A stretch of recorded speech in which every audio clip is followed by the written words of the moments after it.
What's up? What's up? What's up?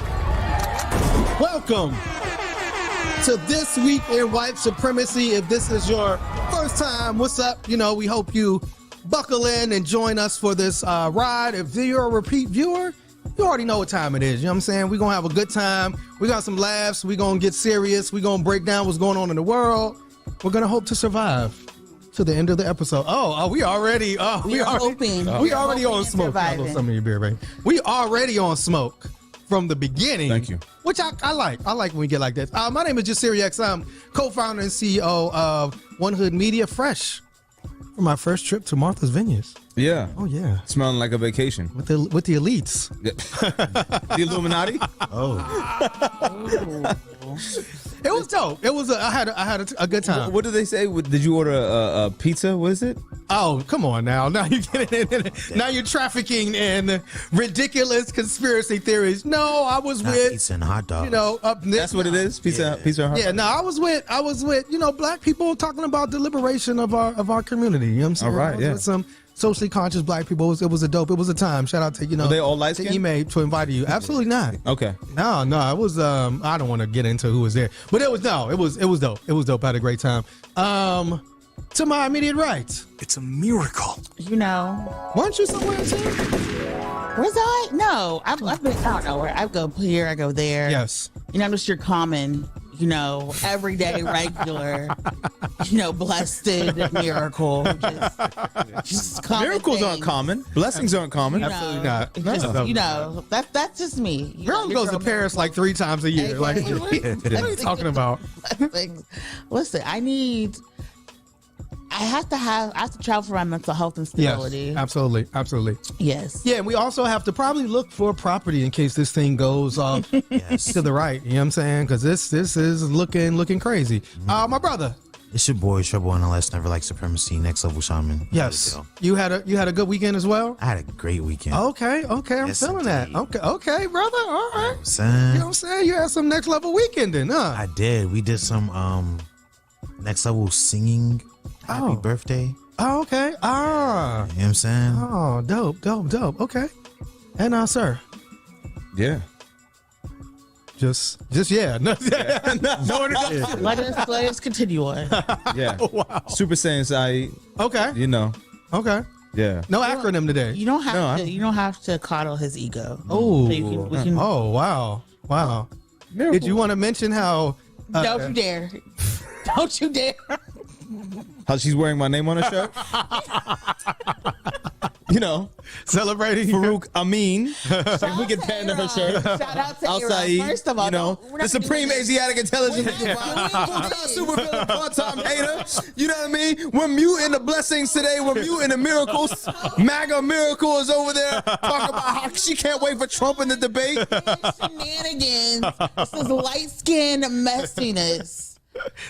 Supreme Amin? Supreme Amin, man. Come on.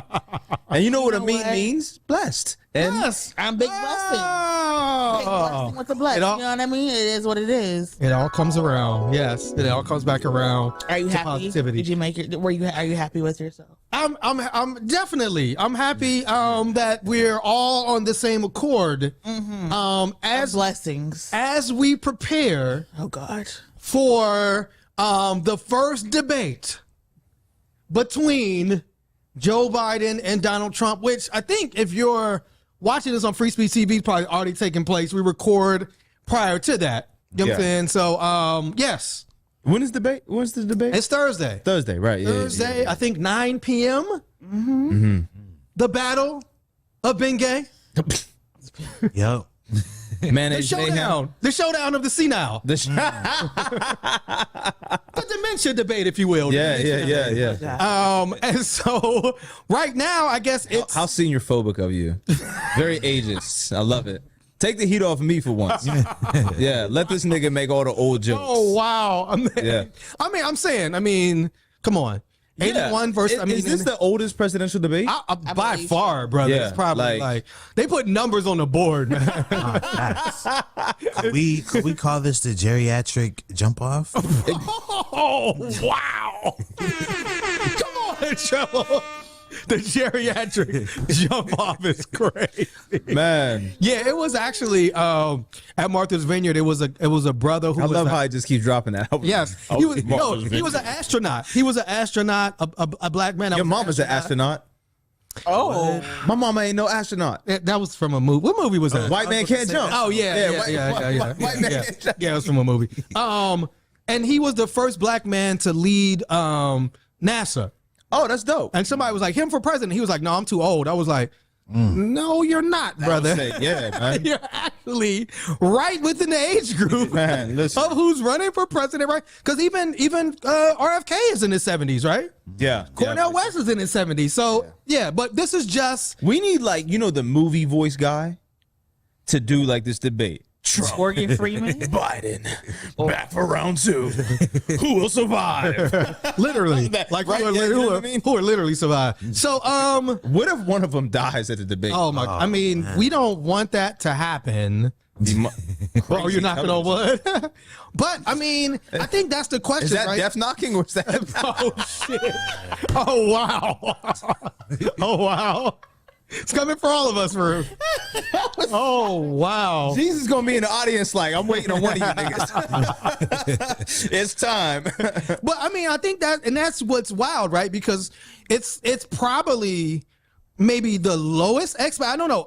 My expectations are low. Very low. You know what I'm saying? The bar is very low. Yes. And because it's like, Trump has been rambling, at his different rallies. It was a rally that he just recently did. I think it was in Philadelphia where Fox News just like cut away from him because he was literally just rambling on about Lord knows what, right? And people are saying like this is something about his own mental health. Biden staring off into the abyss at the Juneteenth celebration, So right now it's kind of like what is going to happen? Is Trump going to allow him to speak? Is Biden going to be like the Biden that we saw at the State of the Union? The Bidenator? Yeah, Joe Rilla. I forgot about Joe. Joe Rilla. Yeah, Joe. So it's really a piece of, and then I guess the other question is, are there people right now that are like waiting for this to determine who they're going to vote for? It seems like everybody has kind of like chosen sides. So like, does this debate even matter? I'm gonna come to you, Miracle, as our director of civic engagement. I'm gonna come. Rectangle. So I'm just saying, for you as somebody, your light-skinned friend over there, you want to talk to him? I like to come to you first, Miracle, and then we come to the other side of the table. I like to come to the blessing first. You see? But I'm asking you, like, does this debate matter? Will it matter? If somebody has a flub, like, will it change whether or not people vote for this person? Are there people like thinking like, I haven't decided yet, I want to see what this debate goes for? I think it will matter, and I think what they're going to be focusing on are the people who are independents, right? The people who haven't yet had a chance to participate in this democracy. So I think it will matter.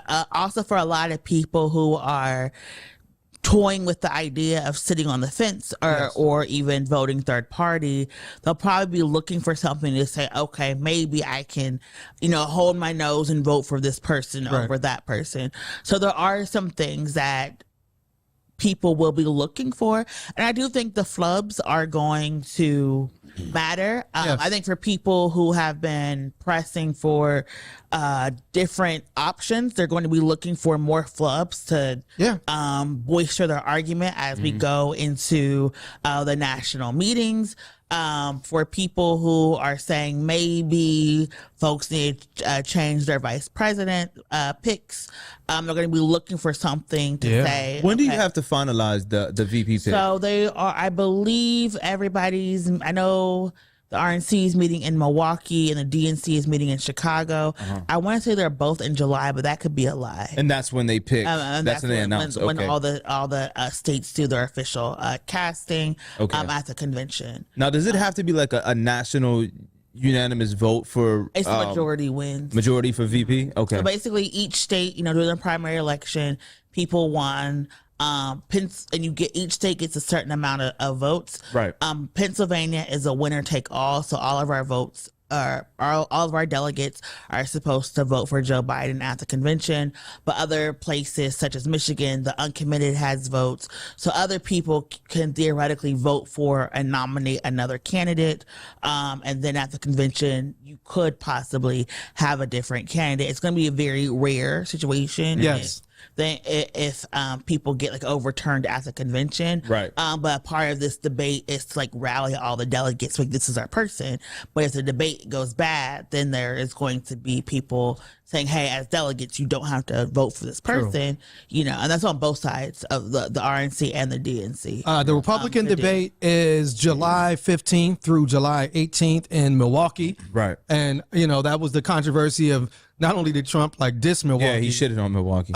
He also supposedly had his hotel in Chicago during the debate, and then it got leaked that he was staying in Chicago and not Milwaukee. Doesn't he have a Trump he's in in Milwaukee Chicago? now? Yeah, he was staying at Trump. And the Democratic National Convention is August 19th to the 22nd in Chicago. 19th. The 19th. See, look, he on my flubs, you know what I'm saying? No, that's the person you chose. To the 26th. And so there is time, right? I think the Republicans, it's Trump or nothing, you know what I'm saying? I do think the Democrats, it's a possibility that if Joe Biden does terribly, there is a possibility. In life or debate? Terribly in the debate. Okay. If he, you know, because I don't think he's kind of kept a lower profile as far as like speaking. Has. Yes. So I haven't He's really. saving. Well, he's saving all of his energy. And he has to. I mean, literally, he's 81 years old. Let that man rest. Let this man rest and relax. But he's been doing some fundraisers, but I haven't really seen the rallies. Can we play this Trump clip where he talks about Joe? Right. So this is Donald Trump basically talking about Joe Biden's preparation for the debate. Preparation is an interesting word considering what Trump's about to say. As you know, it's been reported that right now Crooked Joe's gone to a log cabin to study, prepare. No, he didn't. He's sleeping now because they want to get him good and strong. So a little before debate time, he gets a shot in the ass, and that's. They want to strengthen him up. So he comes out. He'll come out. I say he'll come out all jacked up, right? All jacked up. Now, will anybody be watching the debate on Thursday night? So, I mean, He sounds like a pro wrestler. I mean, yeah. Like you know what I mean? He's cutting a shoot on him. And you know, this was one of the and again, like, you know, say what you will about, you know, Donald Trump being a white supremacist, you know what I'm saying? And all of his failings, right? But what he's really good at is creating a narrative. Oh, absolutely. Like, he creates a narrative. He can sell this shit, man. For you, and then he just campers on it. And one of the narratives that he basically began post Biden at the State of the Union was Biden was on drugs. Biden got a shot. Biden was on some type of drug. Now, you know, like father, like son. You know, his son. Wow. I'm sure he says that. Wow. I'm sure he says that at the debate. Giving him ammunition. Lord have mercy. Ammunition is funny because his son had a gun. And I'm the problematic one. His son got caught with guns and drugs. But maybe his son is the super predator that his dad was talking about. I don't know. But, you know, there has been rumors that Trump is on Adderall, that Trump has been taking drugs. So Trump is asking actually for a drug test. He's asking Biden to take a drug test. He says he'll take a drug test too. Prior to the debate, drug test for crooked Biden. I would also immediately agree to one, is what Trump wrote on his. He talking heavy. He talking like this is boxing. I mean, so he says this. Trump said there's no universe. This is a Trump ally. There is no universe in which Biden's not being medicated before the debate. If he wants to dispel that, he should offer to take a drug test, but we all know he won't do that. I mean, who cares? Well, obviously they care. You know what I'm saying? But it's also like it's setting up Farouk died, like if Biden does well, like, Right. again, this it's is because of the assistance of performance enhancing drugs. 1,000%. Like it's in the NFL combine. Yes. Like- yes, it's like he's on steroids, he's on cocaine, he got shot up. And so if he comes out looking spry, It's crazy. Yeah. That's crazy. but that's again, like in this, like Great that's strategy. a great strategy because you set it up now. Yeah, to yeah, where of course. Immediately, if he comes out and shines, it's like, oh, he took drugs. Oh, why didn't you take a drug test? Oh, that's why you shine, right? That's why. It's because you use drugs. You know It's what I'm like, saying? but didn't you get the COVID vaccine? You know what I mean? Like when you were damn near dying. Yes, Trump did. Yes. Yeah. So it's just like, what are you like? You know, who cares? Like, I don't know. It says Trump told Republicans in May that he was going to demand a drug test because at the State of the Union, Biden was, quote, high as a kite. And he said he would know because he used, no, he didn't say that. I'm about to say. He said, "You're looking real familiar." Yeah, I'm gonna say. I know.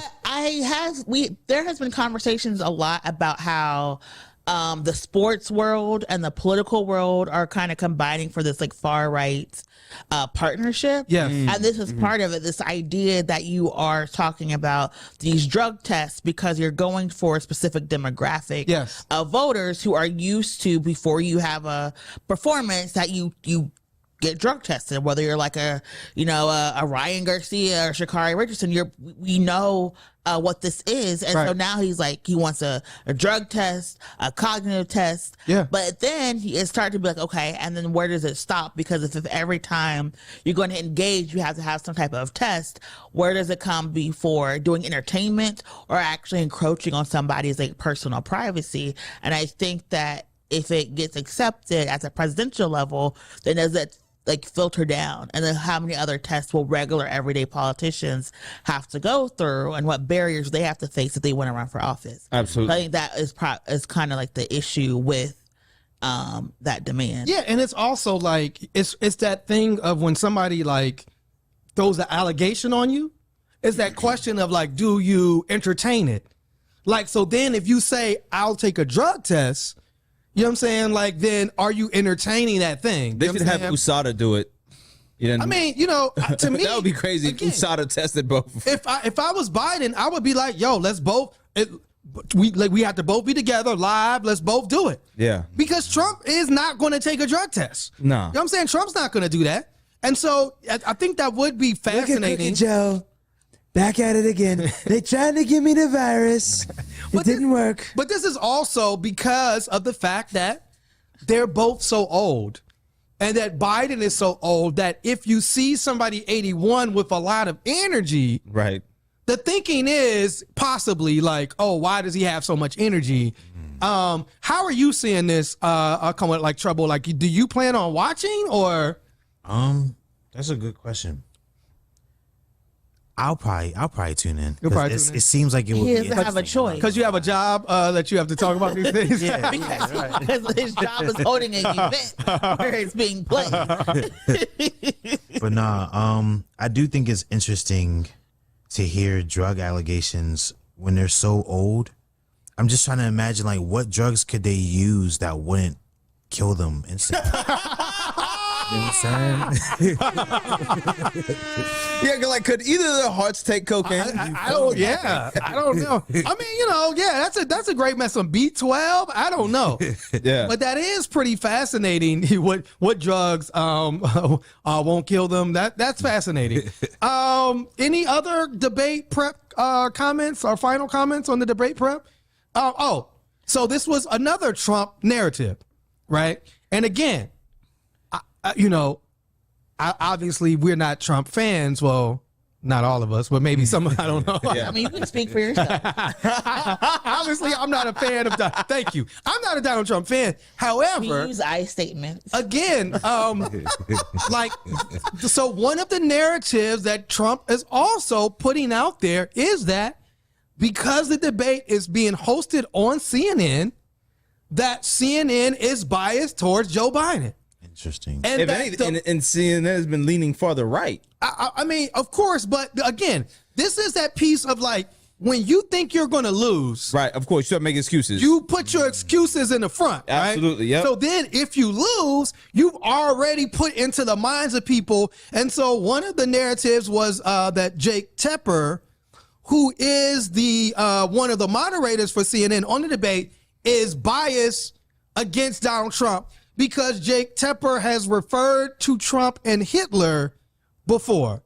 Do you have that clip of Jake? And it's not like Trump did himself any favors by borrowing Hitler's rhetoric or any of his strategies. So it's just like, this isn't just something that's come out of left field. Yes. Like you did the work yourself, my nigga.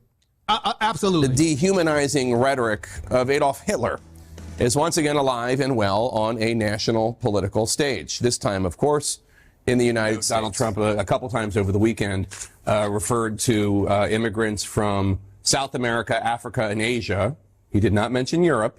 South America, Africa, and Asia as, quote, poisoning the blood of our country, which it's not hyperbole. That does very directly echo Adolf Hitler's language before World War II. To open up a copy of Hitler's Mein Kampf, you would find the Nazi leader describing the mixing of non-Germans with Germans as poisoning. There's really no other way to say it. Donald Trump's language mirrors this directly.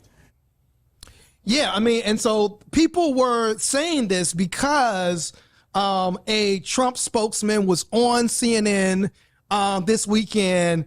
And, I guess CNN thought she was just going to talk about what Trump was doing to prepare for the debate.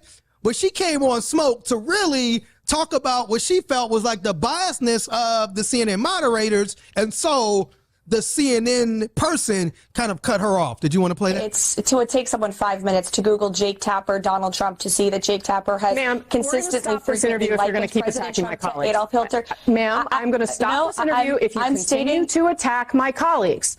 I would like to talk about Joe Biden and Donald Trump, who you work for. Yes. If you are here to speak on his behalf, I I'm willing to have this conversation. I am stating facts that your colleagues have stated in the past. Okay. Now, I'm sorry, guys. We're going to come back out to the panel. Caroline, thank you very much for your time. You are welcome to come back at any point. She is welcome to come back and speak about Donald Trump, and Donald Trump will have equal time to Joe Biden when they both join us now at later this week in Atlanta for this. So, Miracle, does this play into... Clash of the Karens. But doesn't this play into Trump's narrative, right? That his spokesman is on CNN, lying, but I mean, go ahead. It speaks to the conditions that CNN has created when they have trafficked in their own conspiracy, when they have pitched and tried to curate conservative interest, and have decided to try to be friends with conservatives. That's true. This is an issue of their own making that I really think is hilarious, that they're now being called out for the way they have engaged this presidential candidate, given the fact that they have been horrible to a lot of people on their show, and they have they're basically just getting their just due, in my opinion. You're saying the chickens have come home to roost for CNN. They're just, popping up a little bit.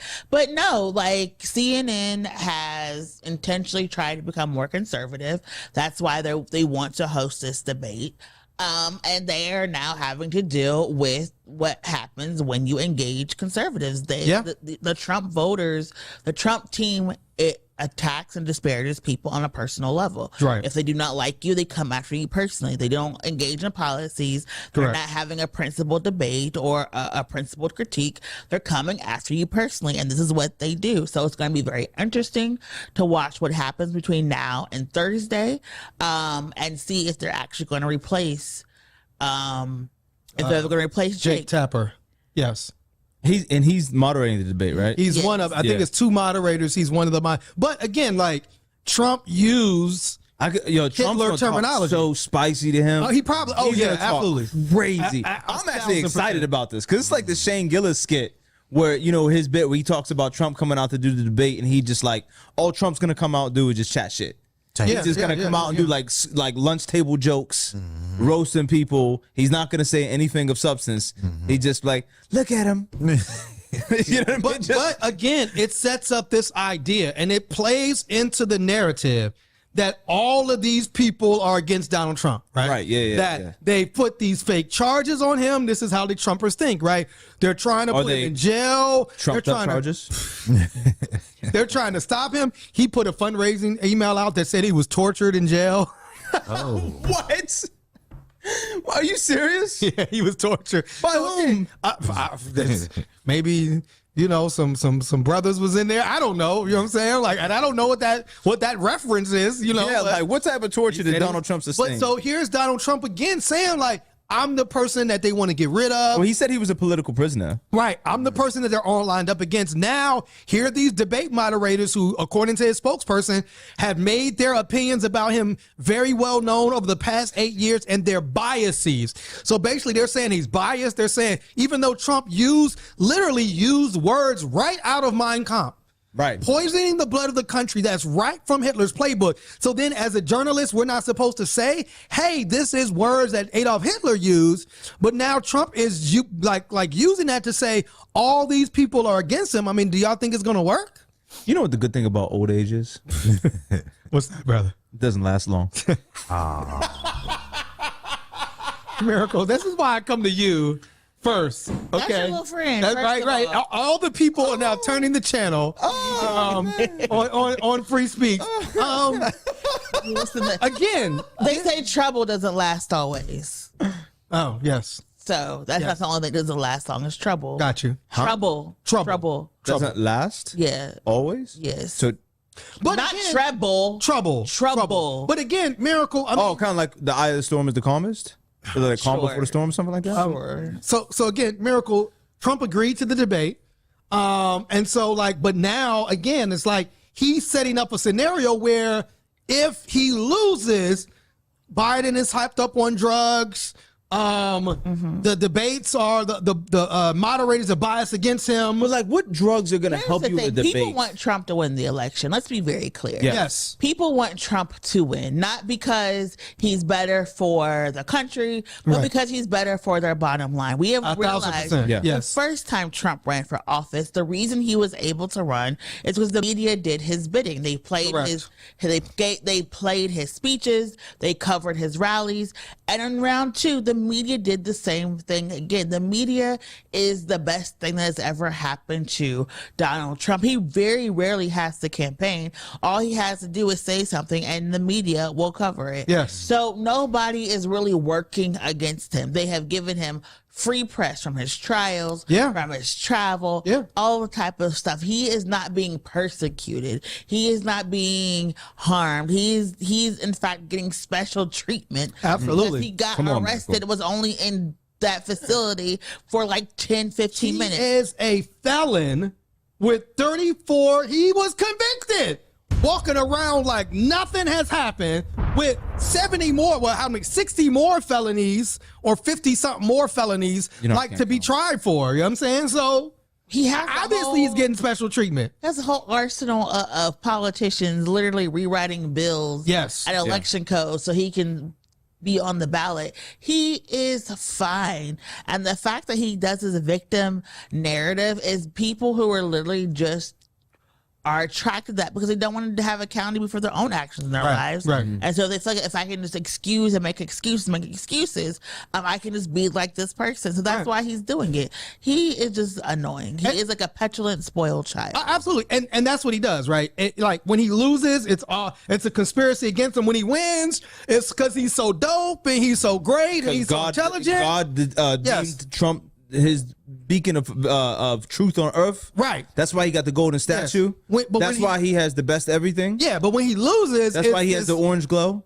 That's why I like the Mark of the Beast thing you talked about. Yeah, there was a meme that I seen on the internets that said what was it? It said the Bible predicted Christians would follow a false prophet and that they'd wear his mark on their foreheads, and it's a picture of a Make America Great Again hat. Yeah. Wow. That's crazy. I mean, 'cause it's like that's the Bible that they all claim to love so much. Yes. Now, in a twist of surprising fate, Joe Biden is crushing Donald Trump by 23 points among younger voters. Younger voters are I guess what's the word I'm looking for? Like running to, flocking to Joe Biden. Flocking to Joe Biden. It says young voters are overwhelmingly backing President Joe Biden ahead of the 2024 election, according to a new poll. The CBS News found former President Donald Trump has a narrow lead over Biden among likely voters. However, Biden has a 23-point lead when the poll results filtered to consider the views of voters between 18 and 29. That is actually interesting. It's always been like that. He has the youth vote, but will the youth vote come out? That's of the situation. Great point. Right. Well, what do we need to do, Miracle, to make sure? I don't know, maybe just stop a little death here and there. Maybe a little ceasefire. A little ceasefire. Just write something into action, like immediate action, like, hey, listen, I think that calm down. What we're seeing in the world. Yes.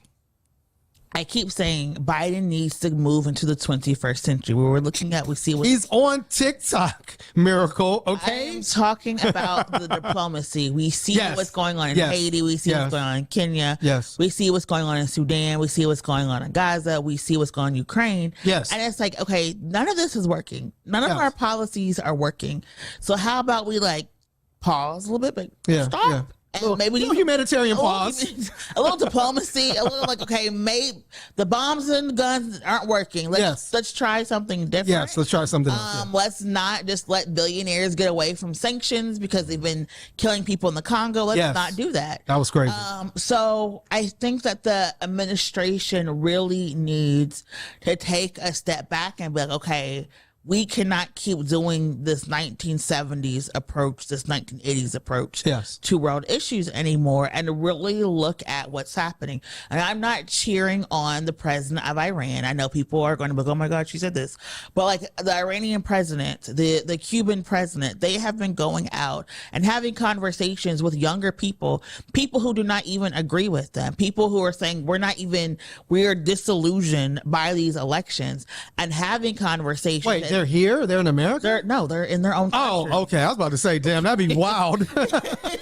That would be nuts. No. If the Iranian president and the Cuban president in the United States would be crazy. Biden's doing that. I mean, Biden is talking to young people. I mean, no, he's not. He's walking around. I mean, Miracle, he's trying to make my point. Okay, go ahead. He's talking to people who are disillusioned with the process and the government and saying, what do we need to do to move our country into a better place?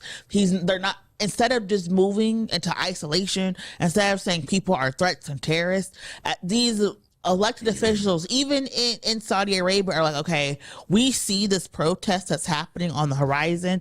How do we get in front of it? Yes, there's human rights atrocities and violence, but now they're like, because of this pressure, we're trying to figure out different ways to move about in this modern world. Yes. And I think America has not been able to say, you know what, we need to modernize the way we are engaging with our base, and we need to figure out how we deal with protests. Even think about Bowman. I mean, if you're 81, are you going to modernize? Over the weekend, people are just not used to being criticized, critiqued, and protested. Right. And I think that we really have to figure out a better way to engage and move on if we really want people to show up in these November elections.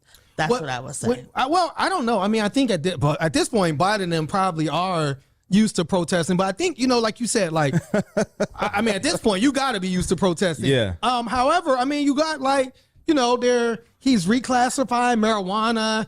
He's removed, he's trying to remove even more student debt. The Supreme Court and the courts are kind of blocking him. And you just had the 2nd year anniversary of Roe v. Wade being knocked down, and there was a lot of movement. It's crazy to have an anniversary for that. Right, 2 years. So again, this 2 year especially when you knew for 4 months that it was coming and you didn't do anything about it. Right. Oh, is that what you're saying? Biden and them knew and they didn't? Yes, there was a leaked. So the Supreme Court ruling leaked months before it would. Right, I remember that. Yeah. I remember that. Yeah. And there was no. Well, what can they do though? Miracle? You can codify Roe. You can introduce legislation. Yeah, that is true. That is true. I think that a lot of times sometimes Democrats have these lofty ideas that they fail to implement. Yes. And instead of trying to implement these ideas, they let all these bad things happen and be like, it's going to get worse unless we're here. And we're like, hey, instead of letting things get worse, help things get better. And then you galvanize people to come and support you. Yes. So with the student loan debt, the call was universal, automatic debt cancellation. Yes. Because when you have to, and I compare that to what the governor of Maryland did for what we did here in Pennsylvania.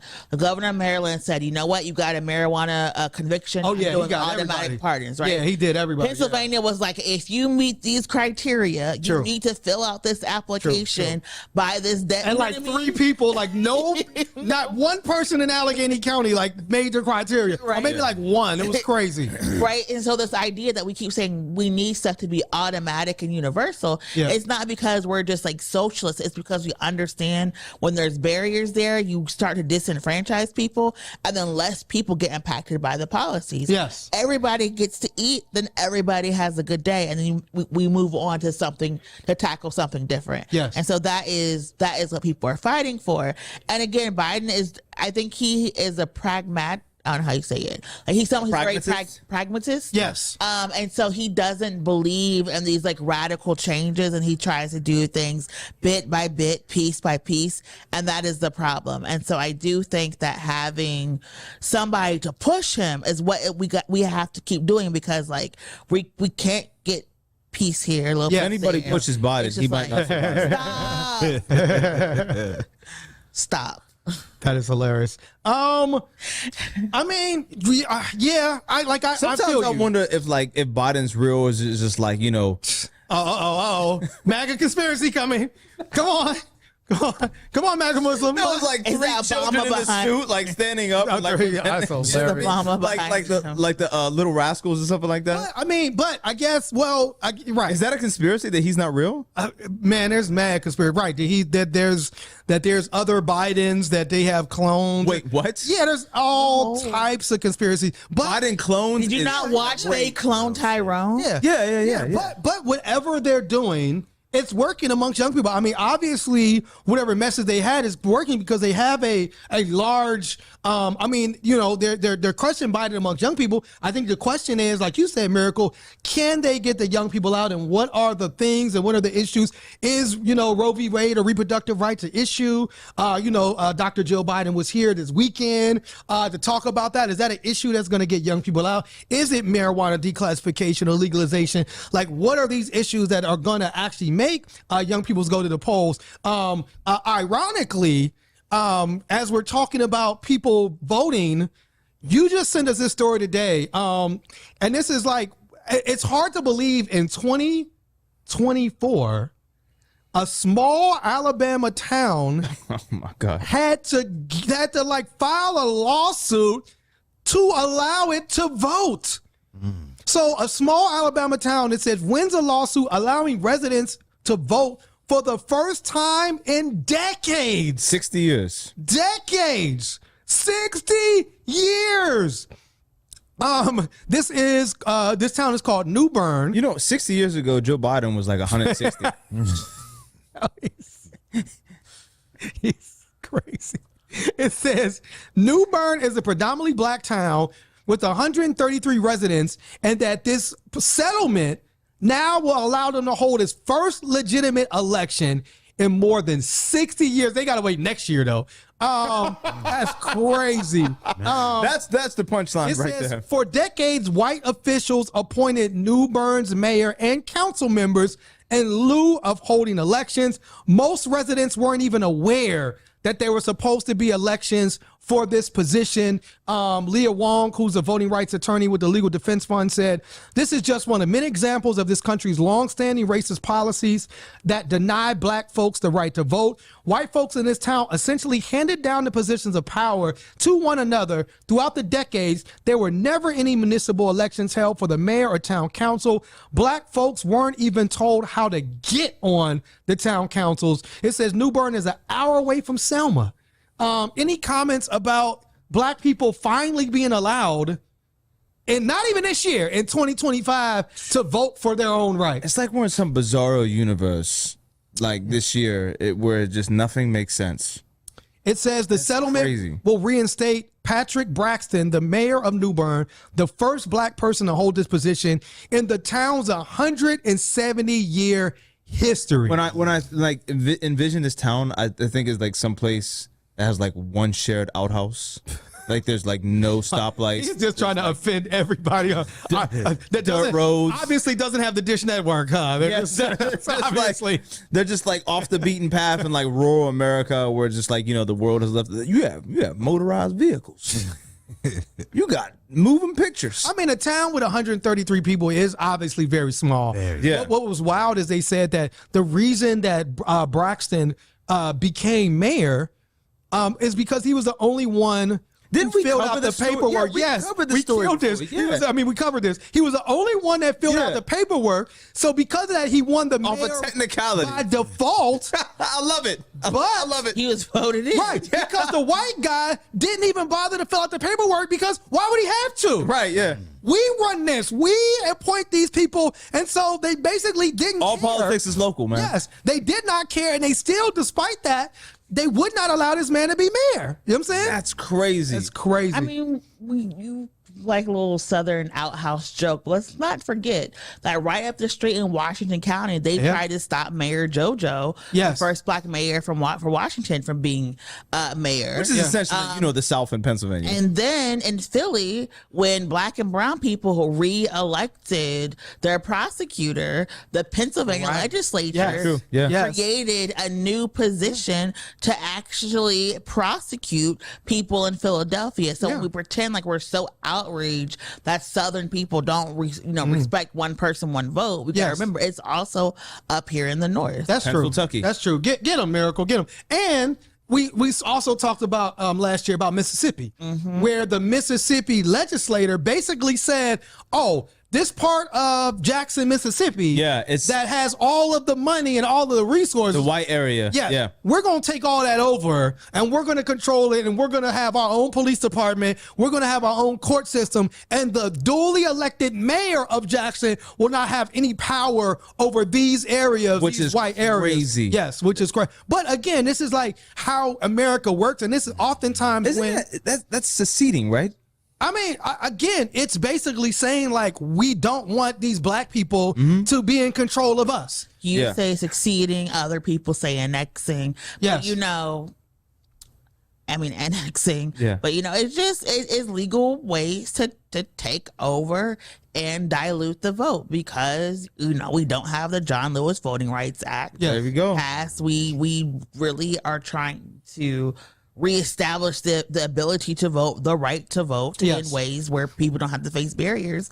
And this is what we have to do. And it's also why you can't, for some of us, we say we can't give up the right to vote and just throw out the vote as like a tool. Correct. Because it is still so important and useful to create rights and care for the community. So yeah. That's a beautiful way to put it. Absolutely. And not to further pick on the South, Miracle, but gleefully you will. No, and not to go back to Alabama, but Alabama this past week hosted a special game dedicated to the baseball Negro Leagues. Yeah. You know, unfortunately, Willie Mays, one of the greatest the Say Hey Kid baseball players of all time, like passed away like right before the game.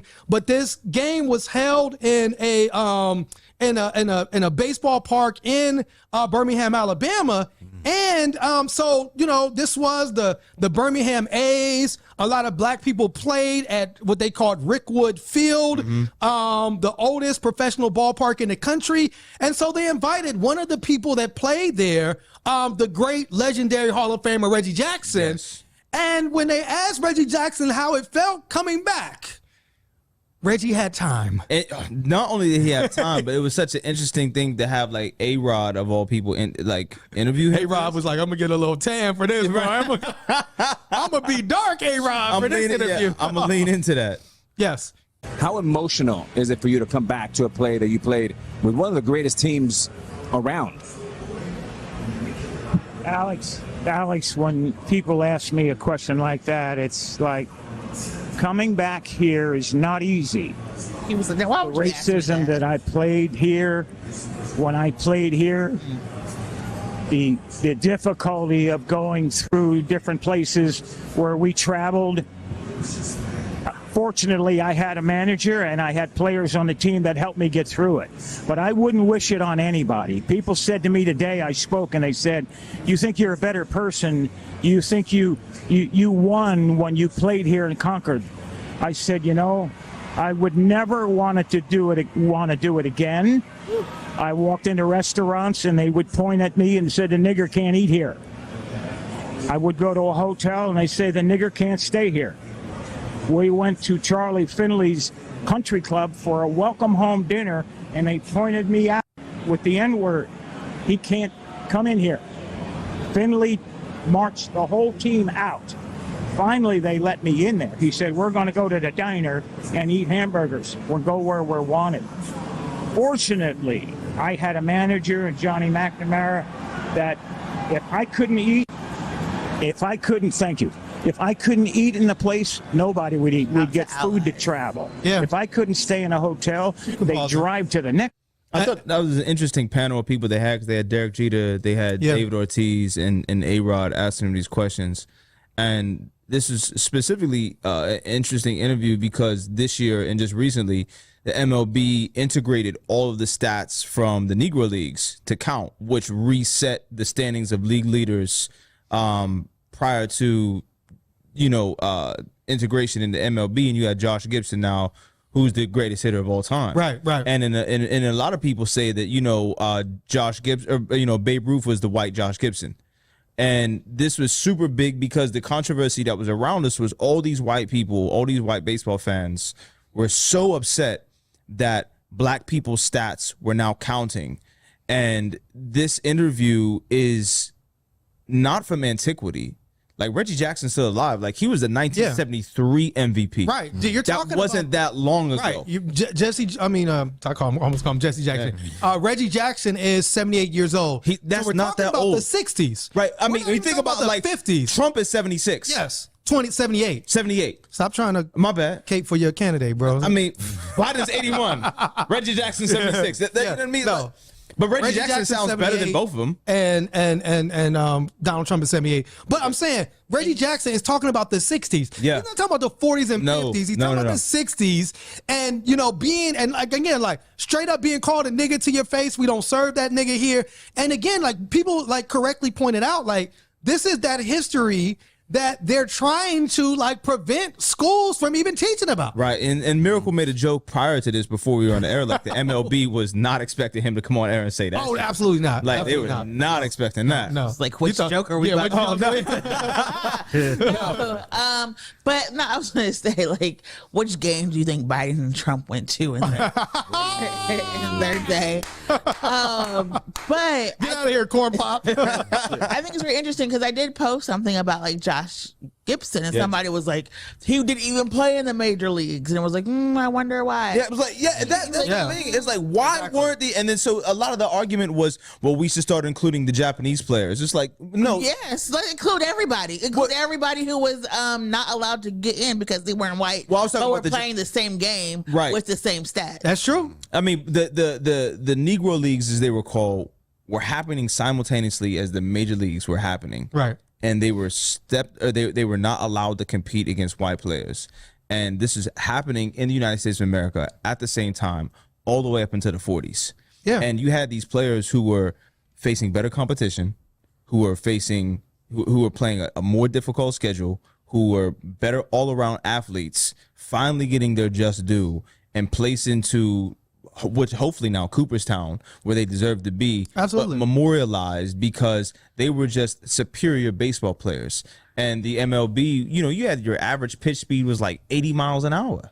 Yeah, these guys were fucking plumbers. And when they were allowed, I think the piece about allowing their stats in is because when a lot of these players were finally allowed to play, they were so old, professional, but they were old, but they also were still dominating these white people. Yep. So Satchel Page, who was old, Satchel Page was in his 50s when he came into the MLB, was still dominant. You know what I'm saying? And then when you have like a Willie Mays, who, you know, may he rest in peace, who also started in the Negro Leagues, right? Yeah. They came in and dominated Major League Baseball. And so the Pittsburgh Crawfords and the Homestead Grays were American hallmarks for baseball, not just Black American hallmarks, but people around the world of baseball knew that these two to be the greatest baseball teams of their era. Yeah. But my favorite like baseball conspiracy is that like Babe Ruth was black. Yes. Black. Yeah. Was black. And like people have been like colorizing all these old photos. Yeah. Like, you see it? Yeah. I mean that nose. Because the nose and the lips, man. Because he got chastised for it. Yes, but he also they called him. That was his nickname, right? Yeah. His nickname was like, you know, they called him the nigger or something like that. But he also did interracial baseball. Like he played with darker skinned Black players, and that was something that he was also known for, to have fans and players come to his game. So I thought that was also very interesting. I Googled Babe Ruth's nickname. Oh man. Well, he called him nigger lips. Nigger lips. What? Damn. Hey yo, they called this man nigger lips. It's not funny at all. What? And up to the plate. It's all this idea of just like to remind you of like your place in the world. Just trying to say nigger lips. It's crazy. Batting third. I think it goes to show you like how racist these sports teams really are. I know it's like everybody right now like focuses on soccer, but these teams used to be so out of pocket. I mean, you still have proof of it. The Washington Redskins, like people are upset they changed their name. Yes. Oh like the Cleveland Indians, like, you know. And the Braves, and they still do the tomahawk. Yeah, they still do the tomahawk. We didn't need it. Damn. People don't have, not everybody sees it. Some people listen. I was not expecting an example. Nigger lips. This is on Wikipedia too. I wonder who typed that in. Oh my God! But it have a link to the source. But well, it says right. It says Ruth's nickname there. They said was nigger lips. Babe nigger lips Ruth. As he had large facial features and was darker than most boys at the all-white reformatory. So, oh my God. Large lips reminiscent of a nigger. Oh, Lord have mercy. Crazy. I was not expecting that. My bad. Oh my God. The edits on this are going to be insane. My God. Yes. But I mean, do you have to edit nigger lips? I mean, they called him that. Right. Like, we didn't make that up. You know what I'm saying? Like, so again, I think that's the question of, this is on his Wikipedia page, right? But yeah, that is crazy. To have that on your Wikipedia is nasty work. Man, it's not like he can do anything about it. Exactly. So we used to do, but there was a Stanford healthcare worker was awarded $10 million in a racial harassment case. What? I just typed in Babe Ruth's lips, and the first thing that comes up today, I learned that Babe Ruth's nickname growing up. Yes, I was today years old. Anyway, it says a judge ordered Stanford University and Stanford Healthcare to pay $10 million in damages in connection with an employee's racial harassment case that included staff dressing up as members of the KKK. Because why not? Like, I mean, think of white folks, man. This happened in 2017. Oh my God. Alleged that co-workers used the N-word and mistreated Black patients. Well, we know that's true. We already talked about, medical racial disparity. One image included in the lawsuit pictures someone who the lawsuit says is a Stanford healthcare staffer dressed as a member of the Ku Klux Klan in what appears to be a patient examination room. What? I just don't, boo, nigger. I just wanted to check your heart rate. No, It's healthy. Right. Hey. It's like, oh, it's a, you know how YouTube, they be like, oh, it's a prank. Oh, it's a prank. Oh, you have a patient in the room and you go in and there's somebody in the Ku Klux Klan outfit. Could you imagine like your doctor comes in like, I'm your PCP. And then if I Dr. KKK. I'm just saying, imagine if you work there and they're like, oh yeah, you got a patient there in that room as a prank, and then you go in the room and then somebody dressed in the KKK outfit like, ha ha ha, and then, you know, their video, it's a prank, then I'm wrong. Like if I whoop this person's ass, I'm wrong, right? If I just have a racial flashback and put my hands all over this person, I'm the bad guy. Flashback. Yeah, I'm the bad guy. You know what I'm saying? Yeah. Well, shout out to her. Her name is Kiana Young. And you said this is 2017? 2017. You know what I'm saying? That was what, 5 years ago? 6 years? That's how long it takes to get to these cases. Yeah. The healthcare organization said in a statement, racist actions, including the incident that took place almost 10 years ago, come on now, have no place at Stanford Healthcare. Those actions in no way reflect the organization and community we are today. We are today. But we respectfully. Yesterday. Maybe not today, but yesterday. Yeah, that was accurate. Oh, yeah. We are today. It's nothing like that. We just kept our Klan uniforms in the closet. It says that they respectfully. They just take the white hoods off the white coats. Right. Ooh, come on now. But it says we respectfully disagree with the jury's verdict. Get that. Let that woman have her money. You know what I'm saying? Y'all know y'all was racist towards her. It's Stanford. Like. Yeah. Wow, man. Yeah, and there's so much medical racism, and I do wish that the medical industry would, instead of saying, you know, do no harm, we do these oaths, would actually just take control for their biases and actually screen for their biases, and then try to find ways to have a different referral service for folks, because like so many people are dying. What? What did I say? You're still laughing about nigger lips. Oh. I'm just thinking, imagine you could come in and get Botox. I'm like, I want nigger lips. Please stop. I want them Babe Ruths. This is going to be all day. Give me them Babe Ruths. Don't make me pull up my color chart. Like. Oh, my God. Oh, my God. I hate Earth, Miracle, man. I'm disappointed in you. Yes. Also, another apology was issued by the American Airlines CEO for the racist body odor incident. He said, I'm incredibly disappointed by what happened on that flight and the breakdown of our procedures. If y'all don't remember, supposedly a flight attendant.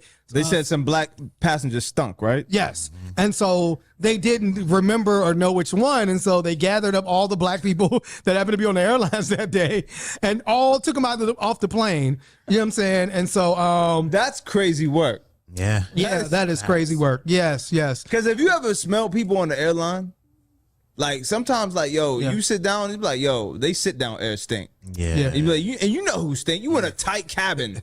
Yes. You know who stink. He says, we are establishing a new oversight and excellence advocacy group with a focus on improving the travel experiences of black customers. And so they're going to they need to reduce. They're about to make Soul Plane. Yeah, reduce prices. Yeah.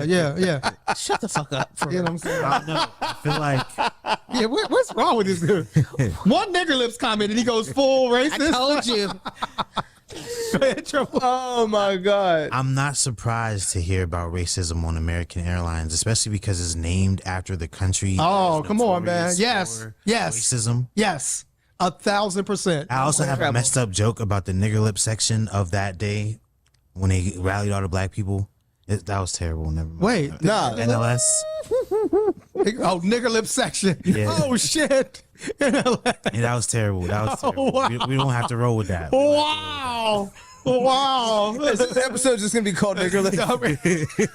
This whole episode's going to be bleeped out. I'm so sorry, John. If the title... I don't know who has to... This is edit this? This is our nigger lip segment. No, I don't know who has to edit this. I'm so sorry. I apologize to y'all. Funny. I feel like we have said the N-word like over like 80 times this episode. But again, not our fault. I Googled. We didn't name Babe Ruth this. When I Googled Babe Ruth nickname, I was not suspecting. You know, and it's crazy his nickname. that his nickname is actually the Great Bambino, but Nigger Lips came up. Yeah. That's crazy. That's cool. But again, you know, like I was. But what does Bambino mean?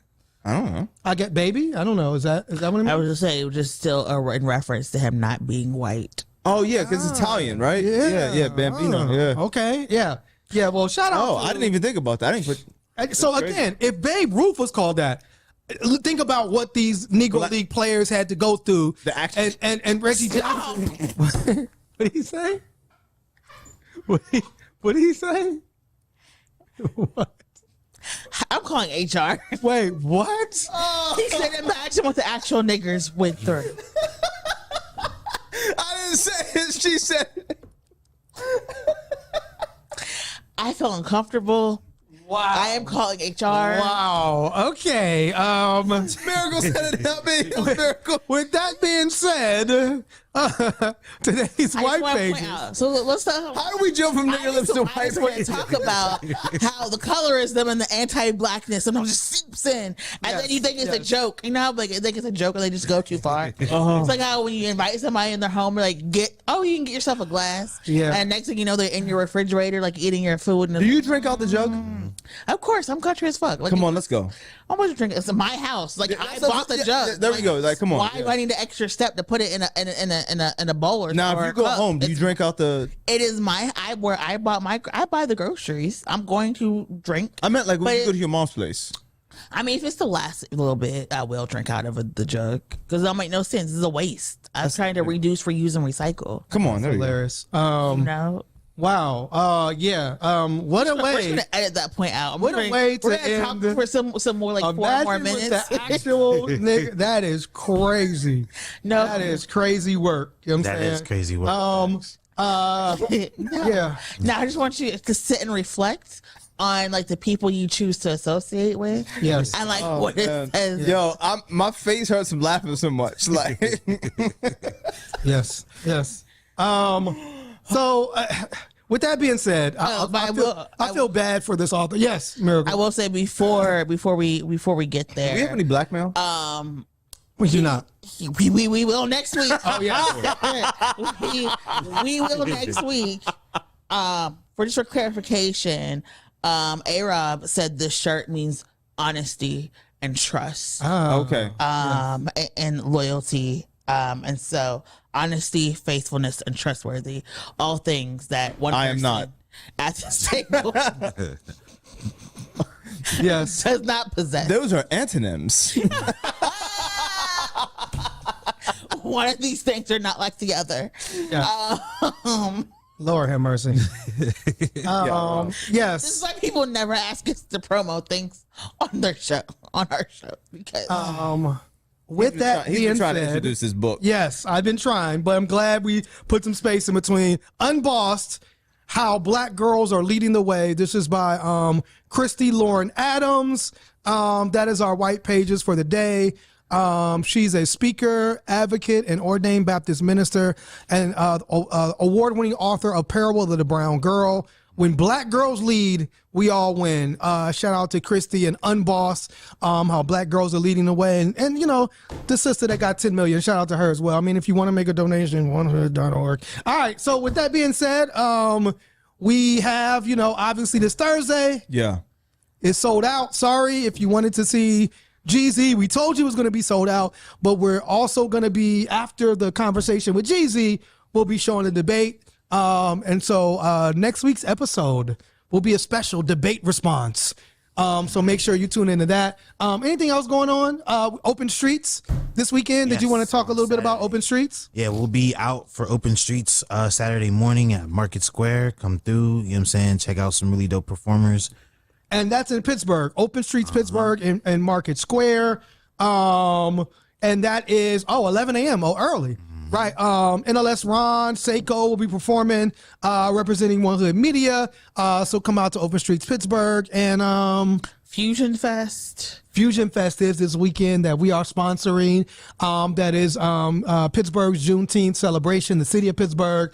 So Fusion Fest, definitely tap in with them and all the great things that Fusion Fest is doing. And nothing. Oh, yeah, I thought you had another comment. With that being said, final words? We all deserve better. To be better. But no, what's up? Okay. It's Tuesday. Oh, we'll have like a week off. Shout out to the 6-day holiday weekend coming up. Oh, yes. What's the holiday? 4th of July. Yeah. Oh, and Canada Day is on the 1st. Yeah, that's right. So July. Yeah. Okay. You got a whole week to celebrate. That's crazy. Final words, Trouble? Never lose sight. Never lose sight. Don't you dare. Don't you dare. Nigga Lip Saeed. You know what? When y'all don't see Farouk for the next 3 weeks, just no HR. Just told him he had to go sit in the corner and reflect. This week of White Supremacy, peace, y'all. One hood.